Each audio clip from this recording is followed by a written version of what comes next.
Time now for the NTV Sports Desk.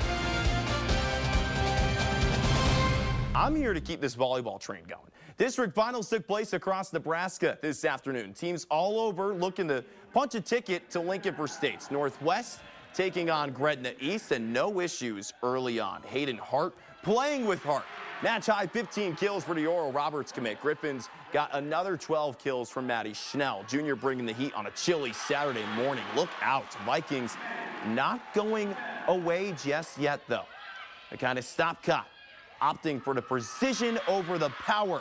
Gets GI Northwest right back into it. But then it was Kyla Sabrantz going on the coffin corner with this kill. Check this out. Pinpoint accuracy. Hit them to where they're not, right?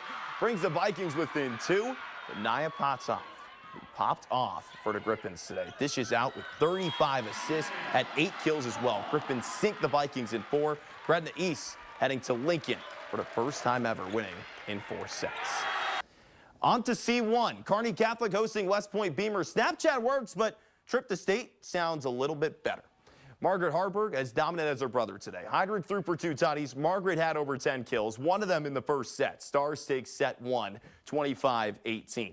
Second set, milestones were reached, and it was because of Callie Squires with a beautiful pass. That gives Harburg the kill, but it was the senior's 2,000th assist. Best part, have a proud dad in the stands. We'll hear from Callie in a sec. It's Rick Squires, his Lopers won. Stars took set 2, 25-19. Third set, match point for KC. Harburg and Peyton Zingle force the attacking error, and the Stars are your C11 district champs, sweeping the Cadets and winning set 3, 25-13.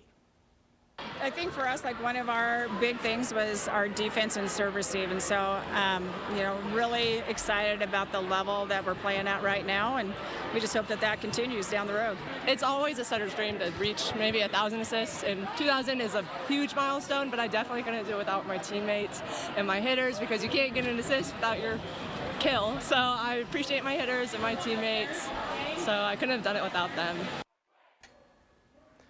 Down in Minden, second-seeded Whippets in the C2 title game, hosting Scotus Central Catholic. Slow start for Minden, but when you have Maddie Camry up front, you can relax. Athlete of the week for a reason. That's one of many right there. Whippets cut the early 4-1 deficit in half.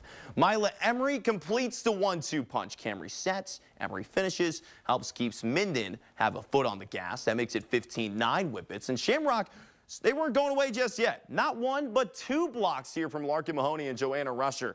That makes it a 4-point set once again. Minden still leads, though, 19-15.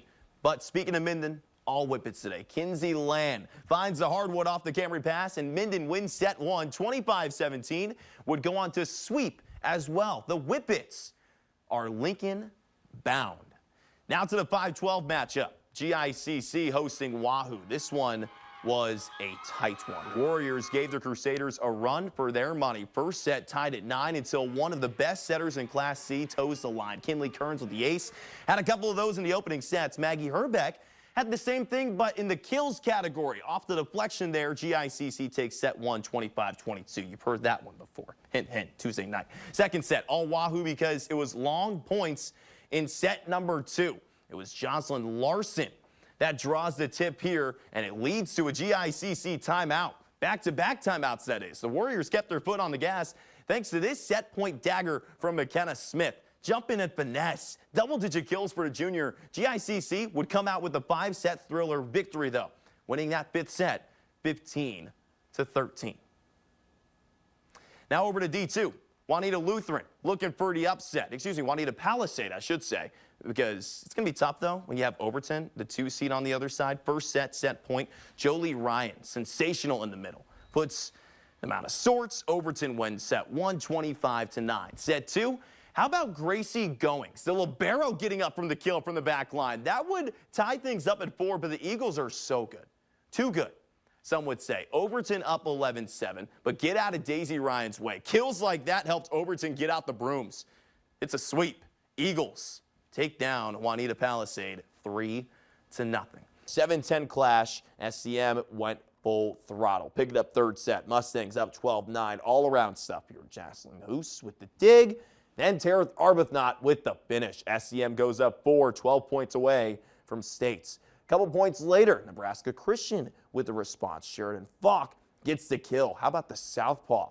Not letting her squad, go down without a fight. In the end, though, the Mustangs came out on top. Micah O'Neal, who else but the best player on this Mustang squad, arguably to punch the ticket. SCM, your district champ, taking down Nebraska Christian in straight sets, 3-zip.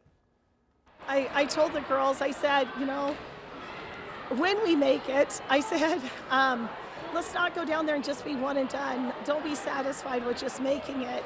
And I know this group of girls well enough this year, they're not going to be satisfied with just making it. So hopefully we have a good showing there and play well.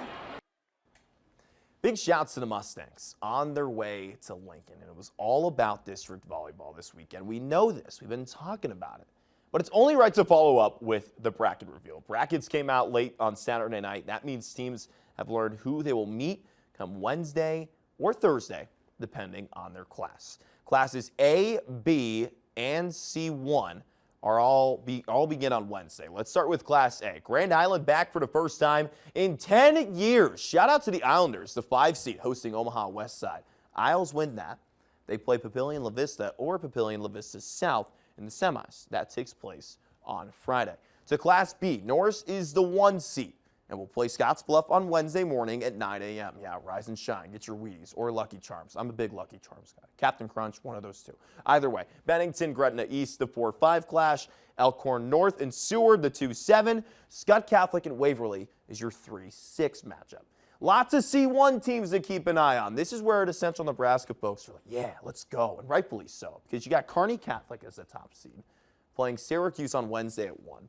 Malcolm and Pierce is the 4-5 matchup. Gothenburg is the 3 seed, taking on Platteview on Wednesday at 3. The 2-7 matchup, you may want to circle this one. This is my favorite one of them all. Minden and GICC. Let's go. That's also on Wednesday at 1. C1, B, and A, like I mentioned, first round play starts for those classes on Wednesday. C2, Lincoln Lutheran and Clarkson Lee are the top 2 seeds and may be on a crash course to one another on Saturday afternoon when they're playing at the Bob. UTanner Elmwood Murdoch will meet Lincoln Lutheran in the semis, while Oakland Craig and Humphrey LHF will do the same for Clarkson Lee. C2 begins on Thursday, so does D1 and D2. Speaking of D1, let's start with them. Amherst won its district final yesterday and earned the 5 seed. The Broncos will take on BDS in round 1 on Thursday at 3. SCM did the same, and around the same time as Amherst, I should say. I mean, they are the 6th seed. They take on St. Mary's, same time as the Broncos. To D2, all eyes on Overton, rightfully so, because 1, they're really good, which means 2, I'm amped to see how far the Eagles go this season. They swept Juanita Palisade with ease yesterday. What can they do as a 2 seed? Central Valley is up first on Thursday morning at 9 a.m.